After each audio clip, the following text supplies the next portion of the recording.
Ukrainian Defense Minister Mikhail Brovdi has now shut down the Sea of Azov. Vladimir Putin thought he could use the Black Sea as his own private launch pad to terrorize Ukraine.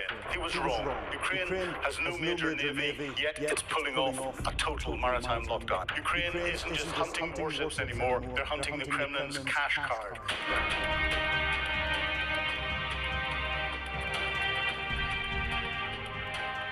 As Ukrainian Defense Minister Mikhailo Fedorov confirms that he is stepping down and Russia's shadow fleet goes up in flames, there are critical updates from the front lines. I'm Philip Ingram, and this is Battle Plans Exposed. A political upheaval has rocked Ukraine, but don't let the noise fool you. The reality on the front lines remains exactly the same. Vladimir Putin wants you to believe his forces are sweeping through the east, but the key fortress of Kostantinivka, what we're calling the Kupiansk V2, remains firmly locked in the grey zone. Independent military analysts, including the Blackbird Group, report that Russia is struggling to sustain any offensive momentum. June actually marked the net negative month for Russian territorial holdings in Ukraine. And while the land war grinds on, Ukraine has shut down the Sea of Azov through Robert Brovdi's Operation Molocheka, and a total Black Sea lockdown is underway. Before we map out the strategic nightmare Ukraine is building for Putin's navy, let's look at what's been happening on the front line.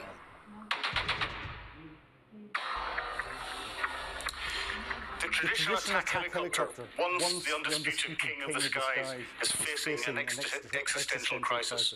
What you're seeing here is a Ukrainian FPV drone operated by the Ragov unit of the Unmanned Systems Forces. They're stalking, chasing and hunting the Russian Mi-28 attack helicopter just over the border in the Belgorod region of Russia. Watch how the operator lines up the run. The chopper is moving fast, but the drone pilot matches its trajectory. It looks like the main rotor may have taken out the drone before it detonated, because if you want to attack the helicopter properly, attack the tail rotor. It will then go into an uncontrollable spin. But actually, even if the main rotor had hit it, the debris from the drone will have caused this aircraft significant damage. Whether it's caused it enough for it to crash, or whether the crew managed to recover it and survive, we don't know. But you can guarantee that a drone costing only a few $1,000s has severely damaged, if not destroyed, a helicopter costing millions. So now we see a little bit of Russian entertainment. This is a shocking moment. A Russian Army mobile fire group almost killed themselves. In a bid to target Ukrainian drones, these troops have brought an old Soviet weapon, the Yak-B 12.7mm 4-barrel rotary aircraft machine gun from 1973. They brought it back into service as a makeshift ground defense weapon. But watch what happens as they fire. The weapon goes out of control, spinning round and round, shooting wildly. Miraculously, there were no casualties reported. Well, miraculously for the Russians who are doing the training. The Ukrainians would have been quite happy, I think, if there had been casualties. But the clip shows you the sheer desperation of Putin's war machine, relying on dangerous, outdated Soviet-era weapons that are more threat to their own men than they are to the enemy. And this particular machine gun was for attack helicopters, not designed to be used ground-mounted like that. And the poor instructor, to try and stop it going around, grabbed hold of the barrel. I've only touched a hot machine gun barrel once. You never do it twice. So what we're seeing here is frontline footage from the border guards in the Heart Brigade, operating in the Slobozhansk direction. They detected what the troops call Zadun drones. A Zadun drone, named after the popular Russian slang term for the one who waits, is an ambush-style FPV loitering munition. Instead of actively hunting, these drones land on trees or poles or on the ground near roads and wait in sleep mode until a target vehicle or personnel passes by. This drone-on-drone strike shows the relentless cat-and-mouse game being played out in the skies. It is a constant cycle of adaptation and technological countermeasures. In reality, what we have here is just a series of smart mines. These FPV drones sitting on the ground, waiting to be activated, are like smart mines. What the Ukrainians are doing is mine clearance using their own UAVs.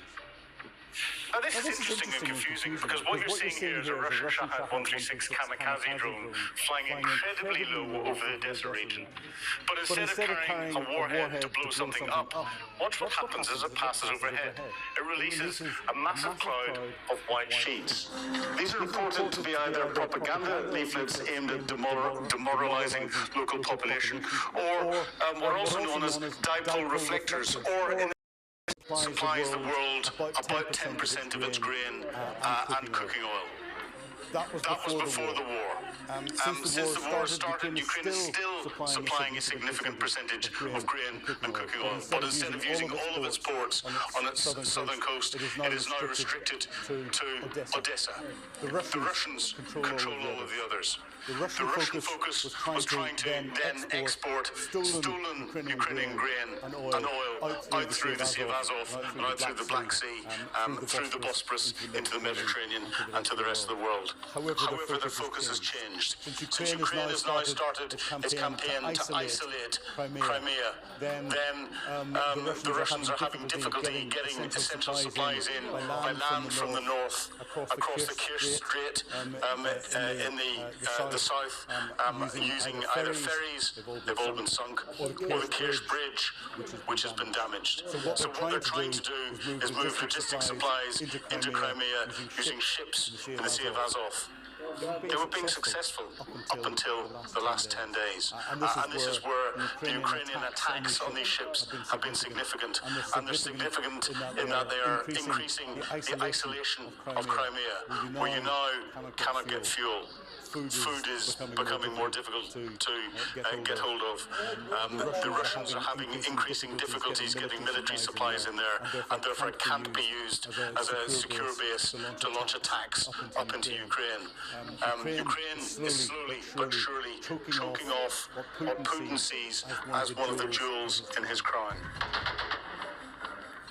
So critical to Vladimir Putin, but also critical to President Zelensky. You know, he said the Russian war began with Crimea, and it began in 2014 when the Russians carried out a bloodless coup across Crimea and then pushed into further regions of southern Ukraine. And it is psychologically important both to the Ukrainians and to the Russians. The Russians, it was the headquarters of the Black Sea Fleet. It was where Vladimir Putin went on his honeymoon. It's where Vladimir Putin and many of his oligarchs, those in his inner circle, have got huge properties and huge daches. And that is why Putin sees that as part of Russia. For Ukraine, it's always been part of Ukraine. And because of its importance to Vladimir Putin, and because of the Russians coming in here in 2014, President Zelensky sees it as a critical piece to put pressure on Vladimir Putin. And that is why he sees the war finishing with what he's doing in Ukraine. And that is why we're seeing so much effort put into that today. So why is this important? And why is Vladimir Putin so concerned about getting control of this coast and everything else?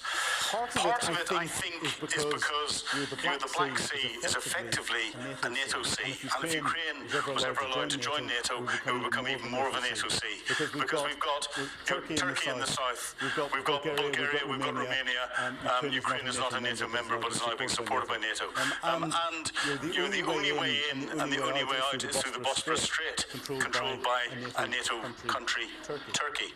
Vladimir Putin and his navy see this almost like the Baltic, where the Baltic is the NATO sea. There's a tiny area that Russia has got access to, but it can only use the sea to transit out or transit round to Kaliningrad and then leave.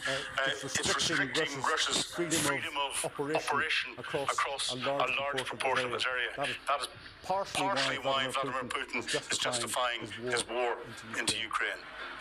Vladimir Putin thought he could use the Black Sea as his own private launch pad to terrorize Ukraine. He was wrong. Ukraine has no major navy, yet it's pulling off a total maritime lockdown.